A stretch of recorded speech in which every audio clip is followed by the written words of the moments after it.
Ruth గ్రంథం 1వ అధ్యాయం 1వ వచనం. రూతు గ్రంథము 1వ అధ్యాయము 1వ వచనం. చదువుబడినటువంటి ఈ లేఖన భాగంలో రూతు గ్రంథం మనం చూస్తున్నాం. రూతు గ్రంథము అనగానే ఇది ఒక స్త్రీ పేరున వ్రాయబడినటువంటి గ్రంథం. బైబిల్లో 2 గ్రంథాలు స్త్రీల పేర్లతో ఉన్నాయి. ఒకటి రూతు గ్రంథము, 2 ఎస్తేరు గ్రంథం. ఈ 2 చాలా ప్రత్యేకత కలిగినటువంటి గ్రంథాలు. రూతు ఏమో అన్య స్త్రీగా పుట్టి పెరిగి యూదా జాతిలోనికి వచ్చి యూదా వంశానికి మూలమైన తల్లిగా అయి యూదా వంశములో దావీదునకు జేజమ్మగా మారి ఆ దావీదు వంశములో నుంచి యేసుక్రీస్తు జన్మించిన గొప్ప స్థాయికి ఎదిగింది. అందుకే ఒక మాటలో చెప్పాలంటే అన్యురాలుగా ఉన్నటువంటి రూతు ధన్యురాలుగా అయ్యి దావీదు వంశావళి వృక్షంలో ఎక్కింది. ఆమె ఎస్తేరు దగ్గరికి వెళితే ఆమె యూదురాలై ఉండి ఒక అన్యుల కుటుంబంలోనికి ప్రవేశించి ఒక అన్యుడైనటువంటి పారసీక దేశపు రాజైన అర్తహషస్తాను వివాహం చేసుకుని ఏమైంది? ఆమె గొప్ప స్థాయికి రాణిగా ఎదిగి తన స్థానములో నిలబడి తన యూదా జాతికి ఉన్న మరణపు అంచులో నుండి, మరణ శాసనములో నుండి తన ప్రజలకు మేలు చేసింది. అన్యురాలు యూదా వంశములోనికి వెళ్ళింది. యూదా వంశీయురాలు ఎక్కడికి వెళ్ళింది చెప్పాలి? అన్యుల వంశంలోనికి వెళ్ళింది. దేవుడు ఎంచుకుంటే ఎవరినైనా తన చిత్త ప్రకారం వాడుకోగలుగుతాడు. కులం, మతం, వెనుకటి బ్యాక్గ్రౌండ్స్ ఆయన వాడుకోవడానికి ఏవి అడ్డుగా ఆటంకంగా ఉండవు. ఈరోజు ఒక సత్యాన్ని గ్రహించాల్సింది ఏంటంటే ఈ న్యాయాధిపతులు ఏలిన కాలంలో జరిగిన ఒక నిజ సంఘటన. ఇది ఒక కథ కాదు, కథలాగా అనిపిస్తుంది కానీ ఇది కథ కాదు, నిజ సంఘటన. న్యాయాధిపతులు ఏలిన కాలమందు అని మొదటి వచనంలో చూస్తాం. ఎప్పుడు న్యాయాధిపతులు ఏలారు అనగా క్రీస్తుకు పూర్వం 1365 నుండి 1050 వరకు న్యాయాధిపతులు ఏలారు. దాదాపు 13 మంది న్యాయాధిపతులు ఇశ్రాయేలీలకు నాయకులుగా ఉండి పాలించారు. ఈ న్యాయాధిపతుల చివరి కాలం అనగా క్రీస్తుకు పూర్వం 1060 నుంచి 1055 మధ్యకాలంలో ఈ రూతు గ్రంథ చరిత్ర జరిగింది. అనగా న్యాయాధిపతుల కాలము యొక్క ముగింపులోను రాజుల కాలము ఆరంభములోను జరిగిన ఒక యథార్థ సంఘటన ఈ యొక్క రూతు చరిత్ర. ఈ రూతు గ్రంథంలో మనం జ్ఞాపకం చేసుకుంటే ఒక వ్యక్తి తీసుకున్న నిర్ణయము అతనికి ఎలాంటి భవిష్యత్తునిస్తుందో ఈ గ్రంథం మనకి తెలియచేస్తుంది. నిర్ణయము తీసుకొనుట, ఎంపిక చేసుకొనుట, తీర్మానము చేసుకొనుట. గమనించండి, ఈ 3 దగ్గర పదాలు. డెసిషన్ మేకింగ్, నిర్ణయం తీసుకుంటే మంచి నిర్ణయము మంచి భవిష్యత్తునిస్తుంది, చెడ్డ నిర్ణయము చెడ్డ భవిష్యత్తును ఇస్తుంది. మనం తీసుకునే నిర్ణయం మన భవిష్యత్తును నిర్ణయిస్తుంది. Your decision will determine your future అన్నారు.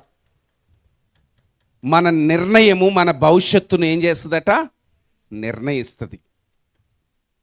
ఎరిక్ క్లింగర్ అనేటువంటి ఒక ఫిలాసఫర్, ప్రొఫెసర్గా అతను మెరిసోటా యూనివర్సిటీలో ఉన్నాడు. అతను ఈ రీతిగా చెప్తాడు, ఒక మనిషి రోజుకి 3,17,000 నిర్ణయాలు తీసుకుంటాడట. ఒక రోజుకి 3,17,000 నిర్ణయాలు పర్ డే తీసుకుంటాడు. అంటే మన నిర్ణయాలు అంటే ఏంటి చెప్పండి? పెద్ద పెద్ద నిర్ణయాలనే మనం కౌంట్లోకి తీసుకుంటాం. ఇప్పుడు నేను ఇక్కడ నిల్చొని మాట్లాడుతున్నా, నా కుడి కాలు ముందు పెట్టాలా, ఎడం కాలు వెనక్కేయాలా, నేను కుడి చేత్తో మైకు పట్టుకోవాలా, ఎడం చేత్తో మైకు పట్టుకోవాలా, నా మైండ్లో డెసిషన్ తీసుకున్నాకన నా శరీరం పనిచేయడం ప్రారంభిస్తుంది. అలా ఒక రోజుకి 3,17,000 నిర్ణయాలు ఒక వ్యక్తి తీసుకుంటాడట. నిర్ణయం తీసుకునే అవకాశం దేవుడు మనిషికి ఇచ్చాడు. నిర్ణయం తీసుకునే అవకాశం దేవుడు మనిషికి ఇచ్చాడు. అందుకే ఆది తల్లిదండ్రులైన ఆదాము హవ్వలు సొంత నిర్ణయంలో చెట్టు పండును తిని దేవుని సన్నిధికి దూరమైపోయారు. అయినా ఇప్పటికీ కూడా దేవుడు మనలో చాలామందికి నీ ఇష్టం అని వదిలిపెడుతున్నాడు. తన ఇష్టం ఏంటో చెప్తాడు. తన ఇష్టాన్ని పాటిస్తారో లేదో మన ఇష్టానికి వదిలిపెడతారు. మనలో చాలామంది ఎవరి ఇష్టానికి వాళ్ళు వెళ్ళి కొంతమంది తీసుకున్న తీర్మానాలు లేక నిర్ణయాల వల్ల దాని పర్యవసానాన్ని నేడు అనుభవిస్తున్నారు. ఈరోజు నువ్వు ఎదుర్కొంటున్నటువంటి పరిస్థితి మంచి పరిస్థితి అయితే గతంలో నువ్వు తీసుకున్న మంచి నిర్ణయమే కారణం. ఈరోజు వేదనకరమైన పరిస్థితిలో నీవు ఉంటే గతంలో నీవు తీసుకున్న తొందరపాటు నిర్ణయమే కారణం. బైబిల్ గ్రంథంలో ఇదిగో ఆనాటి దినాలలో యూదయ దేశంలో బెత్లెహేము అనేటువంటి గ్రామంలో, బెత్లెహేముకు ఆనుకొని ఎఫ్రతా అనేటువంటి ప్రదేశం ఉంటుంది. అక్కడ నివసిస్తుంది ఈ కుటుంబం. ఎలీమెలెక్, అందరు చెప్పండి. ఏలీ అనే మాటకి అర్థం దేవుడు, మెలెక్ అనేటువంటి మాటకి అర్థం రాజు. ఎలీమెలెక్ అనే మాటకి హెబ్రీ భాష ట్రాన్స్లేట్ చేసినప్పుడు దేవుడే నా రాజు, దేవుడే నా రాజు.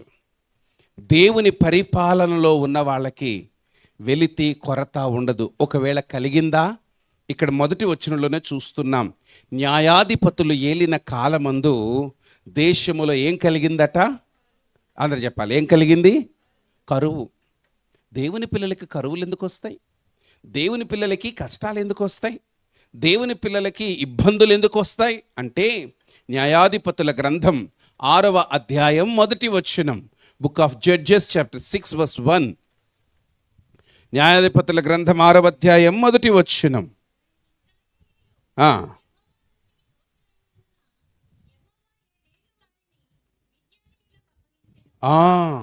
ఇశ్రాయేలీయులు యెహోవా దృష్టికి దోషులైనందున, ఇశ్రాయేలీయులు యెహోవా దృష్టికి దోషులైనందున దేవుడే వారిని మిద్యానీయుల చేతికి అప్పగించెను. బైబిల్ గ్రంథంలో దేవుని పిల్లలు కష్టాల పాలవుతున్నారు అనంటే కారణం ఏంటి అనగా, ఆ దేవుని పిల్లలు దేవుని మాట వినకపోవుట వలన.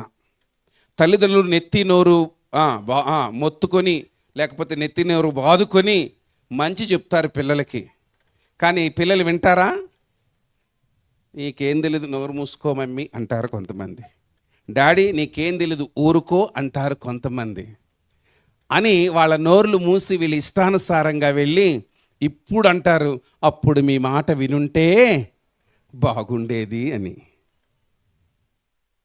మన పరలోకపు తండ్రి కూడా అదే చెప్తున్నాడు కదా, నేను నీకు మంచి జీవితం ఇవ్వడానికి ఇదిగో ఈ లేఖనాన్ని ఎదుటికి తీసుకొని వచ్చా, కానీ నువ్వు నా మాట వినక నువ్వు కష్టాల పాలయ్యావు. మనకి కష్టాలు, కరువులు, దరిద్రత, లేమి ఎందుకు వస్తాయంటే, మొదటిగా దేవుని మాట వినకపోవుట వలన, దేవునికి అవిధేయత చూపుట వలన. ద్వితీయోపదేశకాండం 28వ అధ్యాయం తీయక్కర్లేదు, మొదటి వచనంలో అంటాడు కదా, మీరు దేవుడైన యెహోవా మాట శ్రద్ధగా జాగ్రత్తగా వింటే ఈ దీవెనలన్నీ మీ మీదకి వస్తాయి అన్నాడు.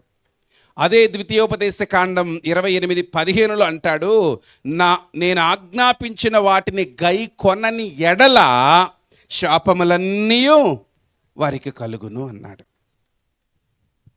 దేవుని మాట వింటే క్షేమం, దేవుని మాట వినకపోతే క్షామం. ఆమోసు గ్రంథం 8వ అధ్యాయం 11వ వచనములో లేఖనం ఈ రీతిగా సెలవిస్తుంది. ఆమోసు గ్రంథం 8వ అధ్యాయం 11వ వచనములో, నేను రాబోవు దినములలో దినముల యందు దేశంలో నేను క్షామము పుట్టింతును. అది అన్నపానములు లేకపోవుట చేత కలుగు క్షామము కాక, అన్నపానములు లేకపోవుట వలన కలుగు క్షామముగా కాక, యెహోవా మాటను వినకపోవుట వలన కలుగు క్షామముగా. అంటే దేవుని మాట వినకపోతే కరువులు. ఆనాడు పితరులైన ఇశ్రాయేలు జనాంగము దేవునికి అవిధేయంగా బ్రతికిన కారణం చేత కరువు కలిగింది. ఇప్పుడు ఏం చేయాలి? ఆ కరువులో దేవా నా దోషమేంటో నా పాపమేంటో క్షమించి కరుణించు అని ప్రార్థించవలసినటువంటి ఈ కుటుంబం యజమాని ఒక నిర్ణయం తీసుకున్నాడు. ఏంటా నిర్ణయం అంటే, మనం దేశం వదిలి వెళ్ళిపోదాం. మంచి తండ్రిగా తన భార్య కొరతలో ఉండకూడదు, తన పిల్లలు లేమిలో ఉండకూడదు, వాళ్ళకి మంచి భవిష్యత్తునివ్వాలి అన్న మంచి ఆలోచనతో, మంచి ఉద్దేశంతో దేశాన్ని వదిలిపెట్టి, స్వంత ప్రజలను వదిలిపెట్టి, దగ్గరలో ఉన్నటువంటి అటువైపుగా ఇజ్రాయేల్ దేశానికి తూర్పుగా ప్రయాణం చేసి యోర్దాను దాటి ఆ ప్రాంతాన్ని చూచినప్పుడు మోయాబు దేశం కనిపించింది. అది చాలా మంచిదిగా అనిపించిందట. మోయాబు దేశానికి వెళ్ళి అక్కడ నివసించడం ప్రారంభించాడు. అప్పటికే ధర్మశాస్త్రం ఇశ్రాయేలులకు ఉంది. ఆ ధర్మశాస్త్ర ప్రకారంగా ఇశ్రాయేలు ప్రజలకు దేవుడు ద్వితీయోపదేశ కాండం 23వ అధ్యాయం 3వ వచనంలో చెప్పాడు. ద్వితీయోపదేశ కాండం 23వ అధ్యాయం 3వ వచనంలో దేవుడు ముందే చెప్పాడు, అమ్మోనీయుడే గాని మోయాబీయుడే గాని యెహోవా సమాజములో చేరకూడదు. వారిలో 10వ తరము వారైనను ఎన్నడును యెహోవా సమాజములో చేరకూడదు. ఏలయనగా మీరు ఐగుప్తులో నుండి వచ్చుచుండగా వారు అన్నపానములు తీసుకొని మిమ్మును ఎదుర్కొన రాక నిన్ను శపించుటకు బహుమానంనిచ్చిన నదుల యరాములోని పెతోరులో నుండి నీకు విరోధముగా బెయేరు కుమారుడైన బిలామును పిలిపించి ఇశ్రాయేలును శపించమని కోరినటువంటి వారు ఆ మోయాబీయులు. కాబట్టి వారిని ఎన్నటికీ కూడా మీలో చేరనివ్వకూడదు. ఇది ఎవరి నియమం? దేవుని నియమం, దేవుని ఆజ్ఞ. ఇక్కడ గమనించాలి, మోయాబీయులు అనగా వాస్తవంగా వీరు లోతు సంతానానికి చెందినవారే. కానీ వారి అక్రమమైనటువంటి జననాన్ని బట్టి, దేవుని చిత్తం కాకుండా సొంత నిర్ణయముతో వాళ్ళు చేసిన పాపాన్ని బట్టి కలిగిన సంతతి గనుక దేవుడు ఇశ్రాయేలీల నుండి వారిని కొట్టివేసి వారిని అన్యులుగా దేవుడు చేసేశాడు. కాబట్టి అలాంటి ఇశ్రాయేలీ జనాంగము, పరిశుద్ధ జనాంగముతో ఈ మోయాబీయులు కలవకూడదు. ఇది నియమం ఎలీమెలెకుకు తెలుసు. అయినా వాక్యాన్ని పక్కకు పెట్టి, దేవుని చట్టాన్ని పక్కకు పెట్టి, తాను సుఖంగా బ్రతకడం కోసం, తాను క్షేమంగా బ్రతకడం కోసం, దేవుని చిత్తమా కాదా అని తెలుసుకోకుండా సొంత నిర్ణయం తీసుకున్నాడు. చెప్పండి, ఏం తీసుకున్నాడు? సొంత నిర్ణయం.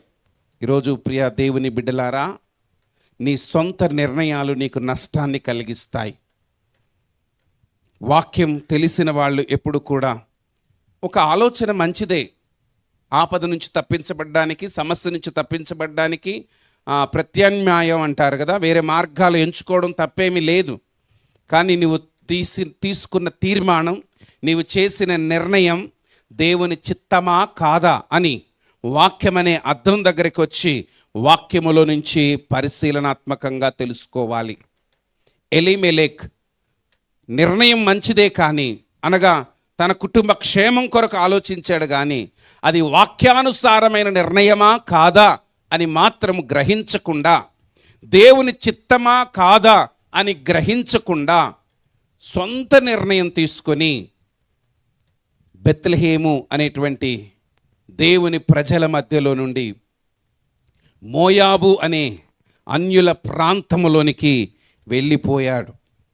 ఈ మోయాబీయులు కెమోషు అనేటువంటి దేవతను పూజిస్తారు వాళ్ళు. అది దేవునికి విరోధమైనటువంటిది. విగ్రహారాధికులుగా ఉంటారు వారు. వాళ్ళ మధ్యలోనికి వెళ్ళి నివసించాడు. వెళ్ళింది ఎందుకు అంటే చావును తప్పించుకోవడానికి, సుఖంగా బ్రతకడానికి. కానీ వెళ్ళిన కొంతకాలానికే చచ్చిపోయాడు. చెప్పండి, ఏమైపోయాడు? చచ్చిపోయాడు. ఎందుకు వెళ్ళాడు అక్కడికి? బ్రతకాలని వెళ్ళాడు. గమనించండి, దేవుణ్ణి కాదని, దేవుని సన్నిధిని కాదని మనం ఎక్కడికి వెళ్ళకూడదు. ఎక్కడికైతే వెళుతున్నామో అక్కడ దేవుడు ఉన్నాడా, దేవుని సన్నిధి ఉందా, అక్కడ మందిరం ఉందా, వెతకడం నేర్చుకోవాలి దేవుని పిల్లలు. ఈ రోజుల్లో అక్కడ సౌకర్యాలు బాగున్నాయి, ఇల్లు బాగుంది, చర్చ్ ఒక్కటే దూరం కాబట్టి వెళ్ళిపోతాం అనుకుంటారు. చర్చ్ ఒక్కటే దూరం, అన్నీ బాగున్నాయి. నేను అంటాను, చర్చ్ ఒక్కటి దగ్గరగా ఉండి అన్ని దూరంగా ఉన్నా, తక్కువగా ఉన్నా బాధ లేదు. నీకు కావలసింది పరిశుద్ధుల సహవాసం, నీకు కావలసింది ఆత్మీయుల సహవాసం. వేదన కలిగిన, బాధ కలిగిన సేవకులతోనూ సంఘముతోనూ ఒక బంధం కలిగి, నిన్ను ఆత్మీయంగా ప్రోత్సహించే ఆత్మీయులతో ఒక సహవాసం కలిగి జీవించాలి. మోయాబులో సమృద్ధి ఉందేమో కానీ దేవుడు లేడు. మోయాబులో డబ్బున్నోళ్ళు ఉన్నారు కానీ ఆత్మీయులు లేరు. మోయాబులో గొప్ప భవనాలు ఉన్నాయి కానీ దేవుని మందిరం మోయాబు దేశములో లేదు. ఈరోజు మీరు ఎక్కడికైనా వెళ్ళండి, సత్యబోధన వెతకండి, సత్యవాక్యాన్ని వెతకండి, పరిశుద్ధుల సహవాసాన్ని వెతకండి. దేవునికి, దేవుని సంఘానికి దూరంగా ఉండి నువ్వు ఏమీ సాధించలేవు, ఏమీ చేయలేవు. ఈ సత్యాన్ని గ్రహించాలి. ఎలీమెలెకు మంచిగా బ్రతకాలని వెళ్ళాడు మోయాబు దేశానికి, కానీ అంతలోనే చచ్చిపోయాడు. విధవరాలైపోయింది భార్య, తండ్రి లేని వారైపోయారు కుమారులు. భార్య పేరు నయోమి, కుమారుల పేర్లు మహ్లోను, కిల్యోను. ఇప్పుడు డెసిషన్ ఎవరి చేతిలోకి వచ్చింది? నిర్ణయము. భర్త చనిపోయాడు, ఇంటికి ఇంకా second head of the family ఎవరు? చెప్పాలి, ఎవరు? భర్త ఉండగానే కొంతమంది వారే హెడ్ ఆఫ్ ది ఫ్యామిలీగా నిర్ణయాలు తీసుకుంటారు. అది వాక్యానికి, నేనంటున్నాను మీరంటున్నారా? అది లోకములో చట్టాలు, స్త్రీలతో పురుషులు సమానం, పోరాటాలు ఎన్ని ఉన్నా వాక్యం దగ్గరకు వస్తే మాత్రం వాక్యం ఏమి చెబుతుందో దానికి మాత్రమే మనం విధేయత చూపాలి. హల్లెలూయా. వాక్యానికి విరుద్ధంగా ఒక్క అడుగు కూడా ముందుకు వేయడం దేవుని పిల్లలకు మంచిది కాదు. ఎలీమెలెకు మంచి నిర్ణయం తీసుకోలేదు. సరే, ఈవిడన్నా మంచి నిర్ణయం తీసుకుంటుందా అంటే, ఈవిడ చేసిన ఇంకొక తప్పు ఏంటంటే, అసలు ఆ దేశానికే వెళ్ళకూడదు, వాళ్ళతో కలవకూడదు అంటే ఆయన కలిసిపోయాడు వెళ్ళిపోయి. ఇప్పుడు ఈవిడ ఇంకొక అడుగు ముందుకేసి ఏం చేసింది? కొడుకులిద్దరికీ అక్కడ అమ్మాయిల్ని తెచ్చి పెళ్లి చేసేసింది. పెళ్లి చేసేసిన కొంతకాలానికి, టోటల్గా 10 yearsకి కొడుకులిద్దరు చచ్చిపోయారు. అంత ట్రాజడీ చూడండి. అందుకే ఈ మొదటి అధ్యాయానికి సంతాపము, వీపింగ్ అనే హెడ్డింగ్ ఇస్తాం. దుఃఖము, అంతా మరణాలు. వెంటనే అత్తగారైన నయోమి కోడలను పిలిచి, మీ అమ్మగారిళ్ళకి మీరు వెళ్ళిపోండి, ఇక నాతో ఉండడం వల్ల మీకేం ప్రయోజనం లేదు అని చెప్పేసింది. ఎంత మంచి అత్తగారు కదా! ఎక్కడికి పోతారు, మీరు ఇక్కడే ఉండాలా, నన్ను సాకాలా అనలేదు. తొందరపడి మనం ఓర్పారి తొందరగా ఏమీ అనకూడదు. పాపం ఆవిడ కూడా కొంత ఓపిక పట్టింది. ఇప్పుడు ఒకసారి చదువుదామా 9వ వచనం. మీలో ఒక్కొక్కతే పెళ్లి చేసుకొని తన ఇంట నెమ్మది నొందునట్లు యెహోవా దయచేయును గాక అని వారితో చెప్పి వారిని ముద్దు పెట్టుకొనెను. దేవునికి స్తోత్రం. అంతటా వారు ఎలుగెత్తి ఏడ్చి నీ ప్రజల యొద్దకు వారు ఎలుగెత్తి ఏడ్చి అంటే ఎవరెవరు? Orpah, Ruth. మనం మొదటి నుంచి కూడా ఓర్పా ఎప్పుడెప్పుడా నుండి ఎందుకు టక్కని వెళ్ళిపోయింది అనుకుంటాం. ఏం కాదు పాపం, కొంచెం మంచిదే ఉంది, కొంచెం అత్తగారు ఏమంటుందా అని ఆలోచించింది. వెళ్ళిపోండి అనగానే ఇద్దరు తోడికోడళ్ళు కలిసి అత్తగారిని పట్టుకొని బోరున ఏడ్చి మేము నీతోనే వస్తాము అన్నారట. అప్పుడు మరలా నయోమి అంటుంది, నాతో ఉంటే మీకేం ప్రయోజనం అమ్మా, నేను ముసలిదాన్ని అయిపోయాను, నాకు ఇంకా కొడుకులు లేరు మిమ్మల్ని వేసుకోవడానికి, ఎందుకంటే అది వాళ్ళ సాంప్రదాయం. సరే నేను పెళ్లి చేసుకుందామంటే నేను ముసలిదాన్ని, ఒకవేళ నేను పిల్లల కంటే వాళ్ళు పెరిగేసరికి మీరు ముసలోళ్ళు అవుతారు, ఇవన్నీ జరగని పనులు, కానీ దయచేసి నేను చెప్పేది అర్థం చేసుకోండి పెద్దదాన్ని అని వాళ్ళకి కాస్త వివరణ ఇచ్చేసి దయచేసి మీ ఇళ్ళకి వెళ్ళండి, మీ అమ్మగారి ఇళ్ళకి వెళ్ళండి అని మరలా వాళ్ళని ప్రోత్సహించింది. 14వ వచనం, వారు ఎలుగెత్తి ఏడవగా, మరలా ఏడ్చారు. ముందు ఏడ్చారు, ఇప్పుడు కూడా చెప్పండి. అంటే ఇప్పుడు మొదట ఏడ్చారు, ఇప్పుడు కూడా వారు ఎలుగెత్తి ఏడవగా ఓర్ప తన అత్తను ముద్దు పెట్టుకొనెను. రూతు ఆమెను హత్తుకొనెను. అది సంగతి. అత్తను ముద్దు పెట్టుకొని ఓర్ప, సరే అత్త నీ మాట విని నేను వెళ్తున్నా, నాకైతే వెళ్ళడం ఇష్టము లేదు అని ఆవిడ మళ్ళా అత్త మారు మనసు పొంది మాట మార్చక ముందే వెళ్ళిపోవడం మంచిదనుకొని ముద్దు పెట్టుకొని టక్కని అక్కడి నుంచి వెళ్ళిపోయింది. ఆ రోజు నుంచి ఈ రోజు వరకు ఎక్కడుందో ఏం చేసిందో ఎవరికీ తెలియదు. ఆమె కథ అక్కడికి ఎండ్ అయిపోయింది. ఇప్పుడు అసలైన కథ ఇంకొక కోడలైనటువంటి రూతమ్మతో మొదలైంది. ఆమె ముద్దు పెట్టుకొనింది, ఈమె హత్తుకొనింది. చెప్పండి, ఆమె ముద్దు పెట్టుకున్నది, ఈమె హత్తుకొన్నది. ముద్దు పెట్టుకొని వెళ్ళిపోయింది కదా, ఇప్పుడు అత్తగారు అంటున్నారు నీ తోటి కోడలు వెళ్ళిపోయింది కమ్మ, నువ్వు నాతో ఎందుకు, నువ్వు కూడా పో అన్నది అత్త. ఇప్పుడు చదవండి 16వ వచనం.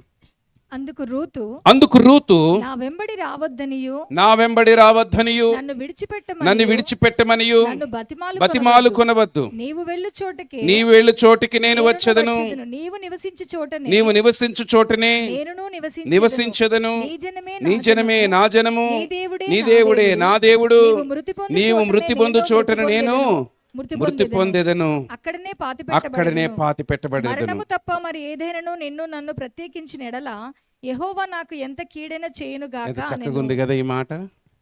ఎక్కడ నేర్చుకుంది ఈ పదాలన్నీ? ఎప్పుడు నేర్చుకుంది? ఒక అన్యురాలైనటువంటి రూతు ఈ పదాలన్నీ. ఆత్మీయ భాష మాట్లాడుతుంది, ఆత్మ సంబంధమైన భాష మాట్లాడుతుంది, ఒక యోగ్యమైన ప్రవర్తన ఈమె కలిగి ఉంది. నా అత్తని నేను వదిలేస్తే ఎలాగా? భర్త లేడు, కొడుకులు లేరు, ఇప్పుడు నేను కూడా వదిలేస్తే ఎలాగా? ఒకసారి నా ఇంటిని కాదనుకొని వచ్చిన నేను మరలా నా ఇంటికి ఎందుకు వెళ్ళాలి? నీ జనమే నా జనము, నీ దేవుడే.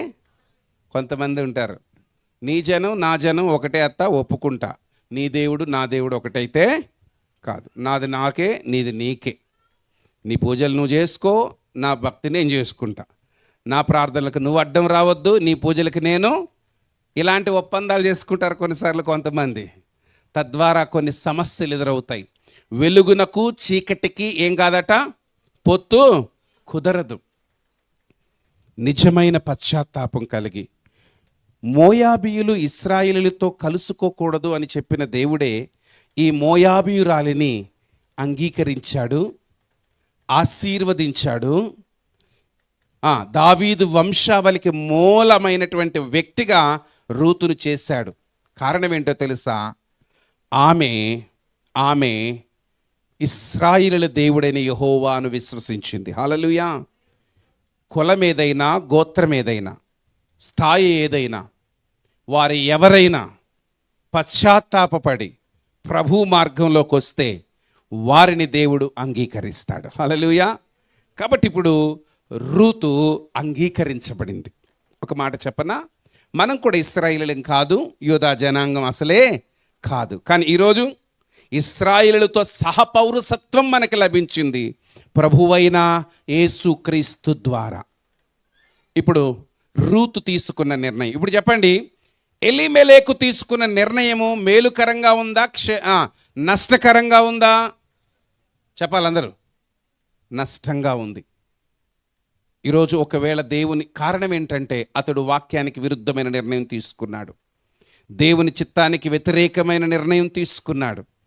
దాని పర్యవసానాన్ని అతడు ఇలా అనుభవించాల్సి వచ్చింది. ఇప్పుడు రూత్ ఒక నిర్ణయం తీసుకుంది. నా దేవుడే నీ దేవుడు, నీ దేవుడే నా దేవుడు అన్నదా? చెప్పాలి అంటే ఇద్దరు దేవుళ్ళని పెట్టుకుందా? నీ జనమే నా జనము, నీ దేవుడే నా దేవుడు. నువ్వెక్కడికి వెళ్తే అక్కడికే వస్తా, నీతోనే ఉంటా, మరణం తప్ప నిన్ను నన్ను ఏది వేరు చేయదు. అప్పుడు కాన్ఫిడెంట్ వచ్చిందంట. 18th verse, తనతో కూడా వచ్చుటకు ఆమెకు మనసు కుదిరినదని నయోమి తెలుసుకున్నప్పుడు అందును గూర్చి ఆమెతో మాట్లాడుట మానెను గనుక వారిద్దరు బెత్లెహేమునకు వచ్చే వరకు ప్రయాణము చేసిరి. ఇప్పుడు నయోమికి ఒక నమ్మకం కుదిరింది. వాళ్ళిద్దరూ కలిసి బెత్లెహేమునకు వచ్చేశారు. అక్కడ వాళ్ళందరూ నయోమి నయోమి నయోమి అంటే ఇంకేమి నయోమి, నయోమి అనగా మధురం, నా బతుకంతా మారాగా మారిపోయింది, చేదుగా మారిపోయింది అని చెప్పింది. ఇక వాళ్ళిద్దరూ విధవరాండ్రగా, దిక్కులేని వారిగా తిరిగి స్వగ్రామం చేరుకున్నారు. ఇక్కడతో మొదటి అధ్యాయం అయిపోయింది. ఇందులో సంతోషం లేదు, ఇందులో అంతా ఏముంది? విచారం, బాధ, వీపింగ్, సంతాపం. 2వ అధ్యాయం ఆరంభంలో సొంత ఊరికి వెళ్ళిపోయారు ఇద్దరు. మోయాబులో చేరినటువంటి రూతు అత్తగారిని ఇంట్లో కూర్చోబెట్టి తను వెళ్ళి పని చేయడానికి ఇష్టపడుతూ ఉంది. ఆ పని కూడా ఎక్కడ పని చేయడానికి వెళ్తుందనంటే ఆ దగ్గరలో బోయాజు పొలం ఉందట. అతడు చాలా, ఆ మొదటి వచనం చూడండి, 2వ అధ్యాయం మొదటి వచనం. నిమిటికి బంధువు ఒకడు ఉండెను, అతడు చాలా ఆస్తిపరుడు, అతడు ఎలెమేలకు వంశపు వాడై ఉండెను, అతని పేరు బోయాజు. అతడు చాలా ఆస్తిపరుడు. బోయాజు చాలా ఆస్తిపరుడు, మంచి ధనవంతుడు అని అర్థం.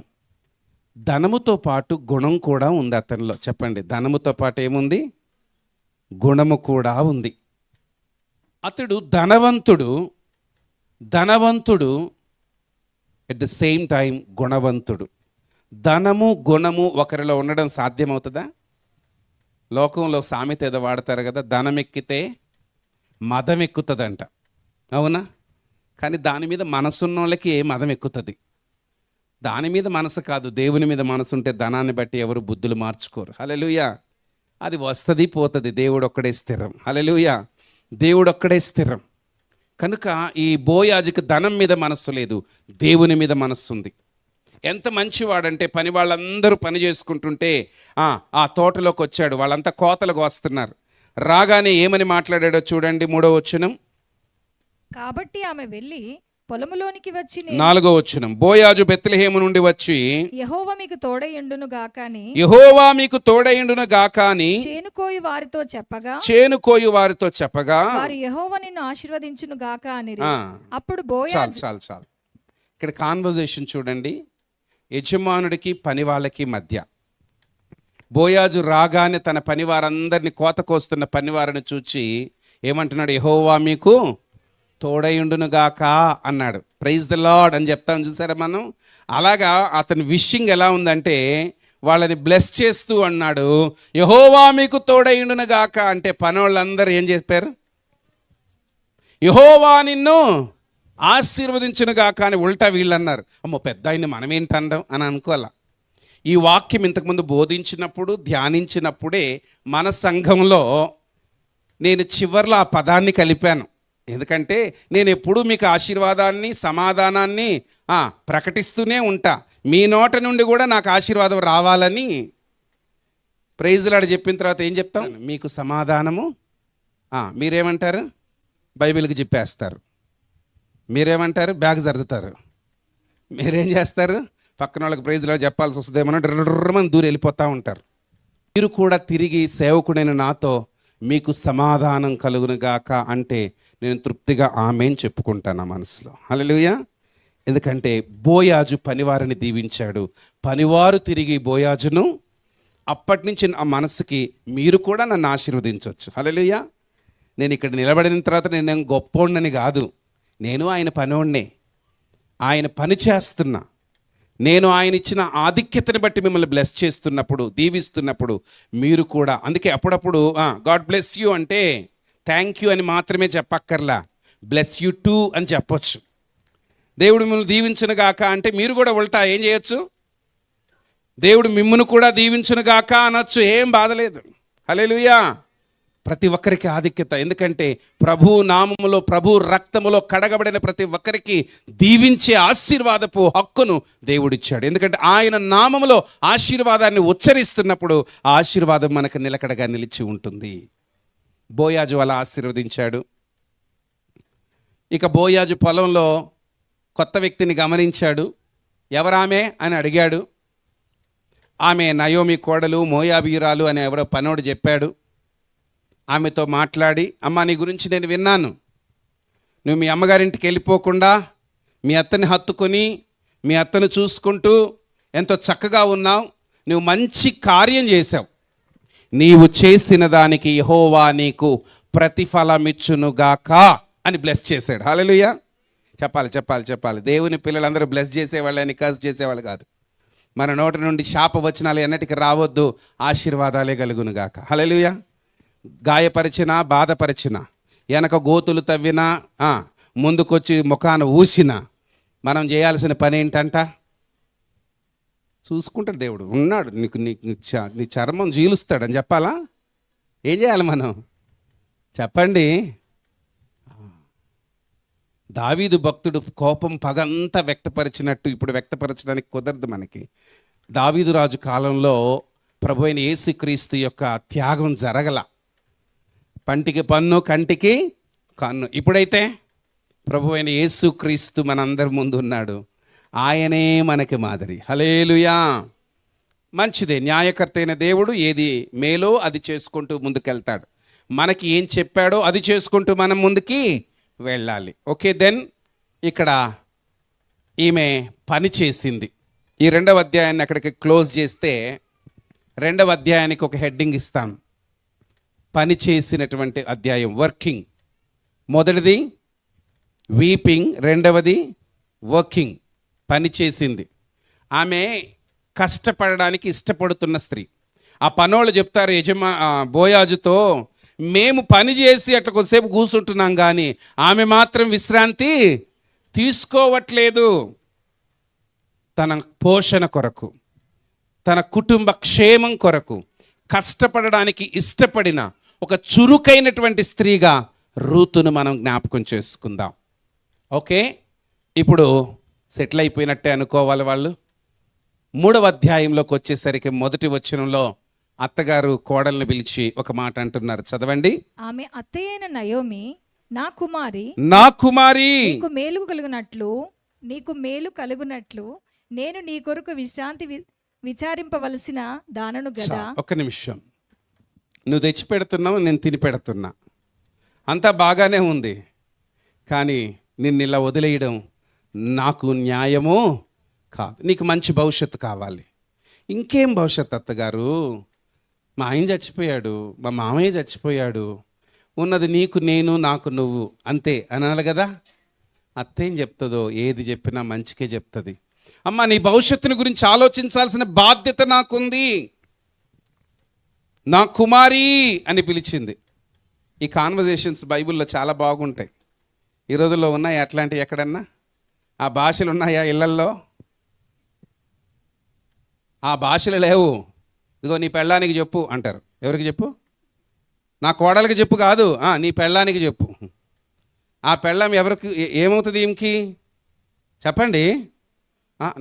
నాకు కోడలు కానీ కాదు, నాకు అస్సలు కుదరదు. నా కొడుకు చేసుకున్నాడు, పెళ్ళి చేసుకుంది మొదలుకొని కొంగు పట్టుకొని తిరుగుతున్నాడు, కాబట్టి వాడి పెళ్ళమే నా కోడలుగానే కాదంటారు. అది ఎలా కుదురుతుంది? ఈ కోడల్ని అత్తగారైన రూత్, నయోమి ఏమని పిలుస్తుంది చెప్పాలి ఇప్పుడు అందరూ. దయచేసి మన కుటుంబాలలో ఇలాంటి ఆప్యాయతలు కలుగునుగాక. యేసయ్య ఆ ప్రేమలు మనకు పుట్టించునుగాక, ఆ సహనాలు మనకు కలిగించునుగాక. అయితే గీతే అయిందిలే, నేనేమి నయోమిని కాదు అనకండి, నేనేమి రూతుని కాదు అనకండి. ఆ రూతుని గురించి ఎందుకు రాయబడిందంటే, ఆ నయోమిని గురించి ఎందుకు రాయబడిందంటే, మన కుటుంబాలు అలా ఉండాలని ఈ గ్రంథంలో రాయబడ్డాయి. హల్లెలూయా. ఓకే, దెన్ ఇంకొంచెం ముందుకు తీసుకెళ్తాను. నయోమి చెప్తుంది కోడల్ని పిలిచి, ఇదిగో నేను చెప్పిన పని చెయ్యి, ఎవరి పొలంలోకైతే నువ్వు వెళ్ళి పరిగె ఏరుకుంటున్నావో, పరిగె ఏరుకోవడం అంటే అదొక విశేషమైనది. పిసినారోళ్ళు పరిగెలు కూడా వదిలిపెట్టరు. పరిగంటే పంట కోస్తున్నప్పుడు రాలిపోతుంది కదండి, కొంత రాలిపోతే ఏం చేద్దాం బ్రదర్, మనం కోతంతా ఆడ చేర్చి మళ్ళీ ఈ రాలిపోయింది ఏరుకొని పోతారు కొంతమంది.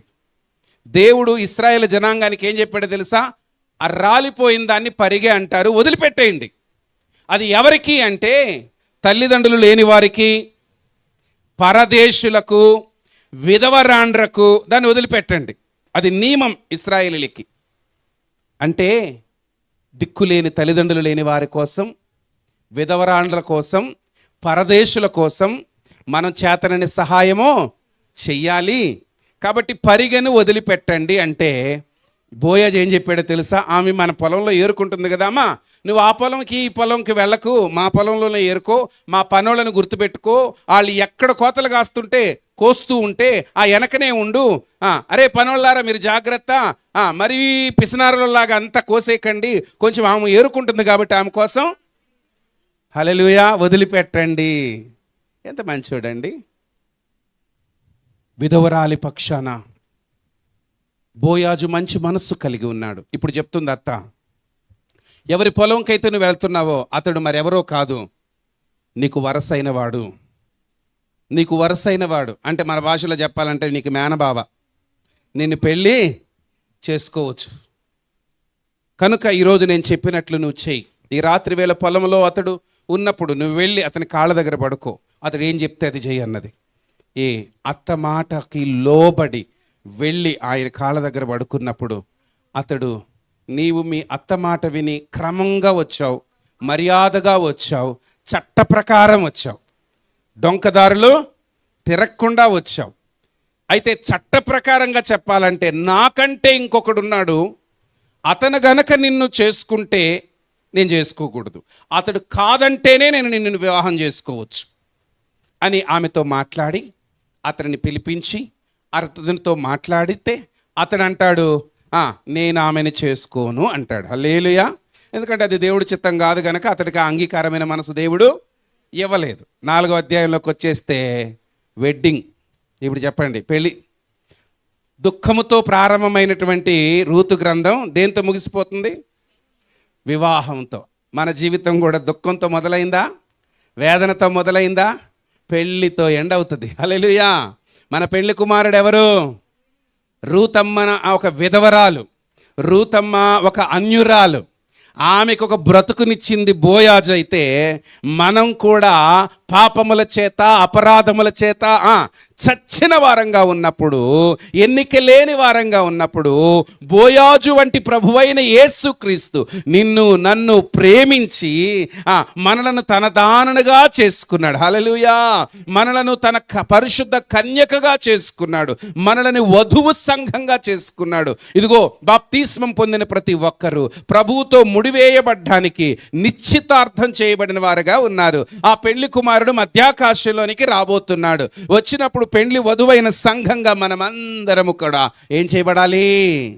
పెండ్లి కుమార్తెగా సిద్ధమై ఆయనను ఎదుర్కొనే గడియ రాబోతుంది. 4వ అధ్యాయంలోకి వచ్చేసరికి 4 అధ్యాయాలు 85 వచనాలు. ఇందులో చాలా ఆశ్చర్యకరంగా ఉంటుంది. ఈ 4వ అధ్యాయంలో వివాహం జరిగిన వెంటనే తర్వాత దేవుడు గర్భఫలం ఆమెకి ఇచ్చేశాడు, కుమారుడు పుట్టేశాడంట. కుమారుడు పుట్టిన వెంటనే 4వ అధ్యాయంలో ఒక్కసారి చూడండి 15వ వచనం. 4వ అధ్యాయం 15వ వచనం. నిన్ను ప్రేమించి 7 కుమారుల కంటే నీకు ఎక్కువగా ఉన్న నీ కోడలు కనెను. ఎందరికంటే ఎక్కువ కోడలు? చెప్పండి. శత్రువులందరికంటే ఎక్కువైన శత్రువా? కొన్ని కుటుంబాల్లో అట్టే ఉంటుంది కదా.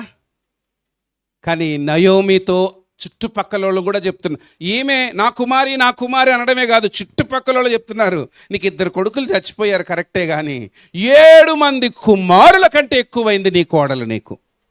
నీ కోడలు అంత మంచిది, నిన్ను అంత మంచిగా చూసుకుంది. ఆ కోడలు నీకు ఈ కొడుకుని కన్నది కదా అని అందరూ పొగుడుతున్నారంట. అత్తాకోడళ్ళ బంధాన్ని పొగుడుతున్న ఆ యొక్క మంచి సన్నివేశం ఎంత బాగుంటుందో. ఉపవాసం ఉండి ప్రార్థన చేయండి. ఒకవేళ తేడాలు ఏమన్నా ఉంటే, ప్రభువా మా ఇంట్లో కూడా అలాంటి బంధం స్థిరపరచు ప్రభువా అని అడగండి. పరా ఇంటి నుంచి వచ్చిన అమ్మాయి తల్లిదండ్రులను వదిలిపెట్టి మన ఇంటికి వచ్చిన తర్వాత నీవు తల్లిగా నీవు తండ్రిగా ఉంటే ఈ కుటుంబం సురక్షితంగా ఉంటుంది. ఇది నా ఇల్లు కాదు అనే భావన ఆ బిడ్డకి రాకుండా ఉండాలంటే ఇక్కడున్న అత్తమామలు ఒక తల్లిగా తండ్రిగా మారగలగాలి. అంటే ఈ అమ్మాయి కూడా ఇక ఎప్పటికైనా నేను ఇక్కడ ఉండాల్సిందాన్నే గనక నేను తల్లిని చూసుకున్నట్లు తండ్రిని చూసుకున్నట్లు నేను చూసుకోవాలన్న భావన ఆ కోడలికి కూడా కలగాలి. ఆ భావనలు లేవు అని అంటే రూతు గ్రంథాన్ని ధ్యానించాలి అందరూ. హల్లెలూయా. అందుకే మనలాంటి కుటుంబాల కోసమే ఏ గ్రంథం మనకుంది చెప్పండి? రూతు గ్రంథం బాగుంది కథలాగా అనుకోవడానికి కాదు, మనం కూడా అలా ఉండాలి అని నేర్పించడానికే ఇలాంటి క్యారెక్టర్స్ మనకున్నాయి బైబిల్ గ్రంథంలో. ఇప్పుడు చాలా సంతోషమైపోయింది. ఆమె ఆ బిడ్డకి ఎలా ఉందంట చూడండి, 16వ వచనం. అప్పుడు నయోమి ఆ బిడ్డను తీసుకుని కౌగిట ఉంచుకొని వానికి దాదిగా ఉండెను.